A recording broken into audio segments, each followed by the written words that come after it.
నమస్తే ఏంటన్నా ఈరోజు జగన్మోహన్ రెడ్డి గారు పల్నాడు జిల్లాకి వైఎస్ఆర్సీపీకి సంబంధించిన తమ కుటుంబాన్ని కోల్పోయారనేసి ఆయన పరామర్శించడానికి వచ్చారు. మరి స్పందన ఏ విధంగా ఉంది? బార్గెట్లు పెట్టి అడ్డుకోవడం కూడా జరిగింది. దీన్ని ఎలా చూడొచ్చు అంటారన్న? జగన్మోహన్ రెడ్డి అంటే చంద్రబాబు నాయుడికి మొదటి భయం.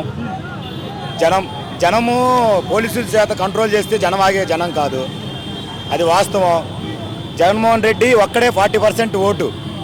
బీజేపీ, పవన్ కళ్యాణ్, చంద్రబాబు నాయుడు ముగ్గురు కలిస్తేనే ఢీ కొనగలుగుతామని ఒక రాజకీయ పార్టీ విశ్లేషకులు కానీ టీవీ విశ్లేషకులు కానీ పాత్రికేయులు కానీ ఒక్కడవైతే నువ్వు ఒక్కడే జగన్మోహన్ రెడ్డి జనంలో కొట్టలేవు, మీరు ముగ్గురు కలిస్తేనే జగన్మోహన్ కొట్టగలుగుతామని.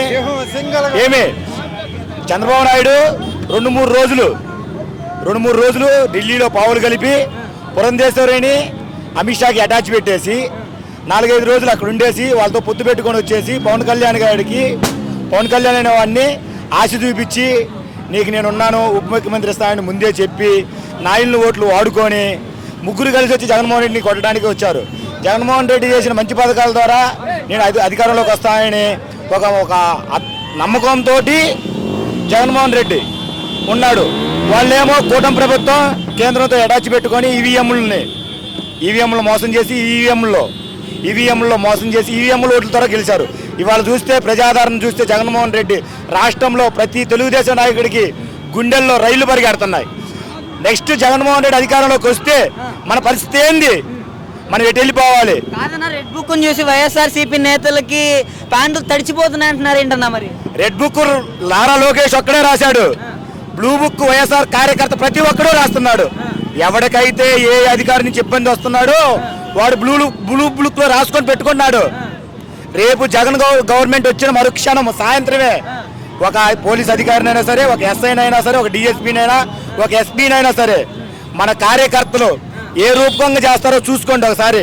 2.0 అంటే ఏదో చూపిస్తారు మన కార్యకర్తలు. వైసీపీ కార్యకర్తలు 2.0 అంటే ఏదో చూపిస్తారు.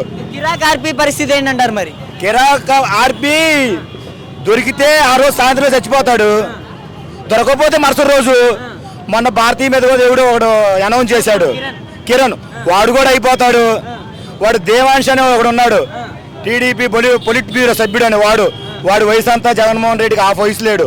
వాడు కూడా జగన్మోహన్ రెడ్డి విమర్శించేవాడే. జగన్మోహన్ రెడ్డి ఏంటంటే రాజారెడ్డి పాలన చూపించడానికి ట్రై చేయట్లా. ఏదో అతను ఒక విధంగా మంచితనం మీద రాష్ట్రాన్ని పరిపాలించాలని చూస్తే అతని మంచితనాన్ని చాతకాంతనంగా ఈ తెలుగుదేశం నాయకులు తీసుకున్నారు. రేపు 2029లో రాగానే జగన్మోహన్ రెడ్డి ఏందో చూపిస్తాడు, మన పార్టీ అంటే ఏందో చూపిస్తాడు. రేపు 2027లో మొన్ననేగా జగన్మోహన్ రెడ్డి 2027లో పాదయాత్ర చేస్తా అన్నాడు, 5,000 కిలోమీటర్లు చేస్తా అన్నాడు. 3,620 కిలోమీటర్లు అంతా చేశాడు. నెక్స్ట్ అంటే 5,000 అంటే 1,400 కిలోమీటర్లు. అప్పుడు ఒక 120-130 నియోజకవర్గాలు టచ్ చేశాడు. ఇప్పుడు 175 నియోజకవర్గాలు టచ్ చేస్తాడు జగన్మోహన్ రెడ్డి. చూసుకోండి, 2 సంవత్సరాల పాదయాత్ర అంటే జగన్ 2 సంవత్సరాలు జనంలోనే ఉంటాడని ట్రై చేశాడు. రఫ్ అంటే ఏందో చూపిస్తాడు జగన్మోహన్ రెడ్డి. గవర్నమెంట్ అంటే ఏందో చూపిస్తాడు, మన కార్యకర్తలు అంటే ఏందో చూపిస్తాడు. మనం మొన్న వాలంటీర్ల ద్వారా అందరికీ సంక్షేమ పథకాలు, టీడీపీ వాళ్ళు ఆరీ గోళ్ళ మీద టీడీపీ బొమ్మలు వేసుకున్న వాళ్ళకి కూడా 1,00,000, 2 లక్షలు వచ్చినాయి. ఏది అమ్మఒడి అయితేనేమి, ఫీజు రియాజ్మెంట్ అయితేనేమి, పింఛన్లు అయితే ప్రతి ఒక్కళ్ళు మన ఎమ్మెల్యేలు పోయినా కానీ ఇష్టం కాకుండా అయిష్టంగా తీసుకొని ఉన్నారు. ఈసారి మన గవర్నమెంట్ వస్తే మనకు గవర్నమెంట్ పని చేసిన వాళ్ళకే పని జరిగిద్ది, అలానే జరిగిద్ది. అది నమ్మకం కంపల్సరీగా జరిగిపోయిద్ది. 2.0 జగన్మోహన్ రెడ్డి వచ్చిన మరుక్షణము మొన్న కేతిరెడ్డి చెప్పాడు, మీరు ఎట్టా గవర్నమెంట్ హాస్పిటళ్ళు సచివాలయాలు శుభ్రం చేయలేరు కానీ జైల్స్, సబ్ జైలు, సెంట్రల్ జైల్స్ని శుభ్రంగా పెట్టుకోండి, ఏసీ గదులతోటి శుభ్రం క్లీన్ చేయించుకోండి. ప్రతి నాయకుడు మన రాష్ట్రంలో కొడాలి నాని, వల్లభనేని వంశీ, రాత్రి చెవిరెడ్డి భాస్కర్ రెడ్డి, రాష్ట్రంలో మెయిన్ నాయకులు మొత్తాన్ని జైలు, నందిగాం సురేష్ని వీళ్ళందరినీ జైలు పాలు చేసి ఏదో అధికారం చేయాలనుకోబాకండి. నెక్స్ట్ ఎవడైతే 100 రోజులు జైల్లో ఉన్నారో టీడీపీ నాయకులు మొత్తం 3 ఇంతలు అంటే 100 రోజులకు 300 రోజులు జైల్లో ఉండాలి. ఓకేనా? అది కంపల్సరీగా జరిగిద్ది. జగన్మోహన్ రెడ్డి జైల్లో పెట్టాలని చూస్తున్నారు, అది జరగని పని. అది జరిగిన మరుక్షణము ఇంకా దీనికి రెట్టింపు ఉత్సాహంతో వైసీపీ కార్యకర్త పనిచేస్తాడు. ఇది కంపల్సరీగా జరుగుద్ది.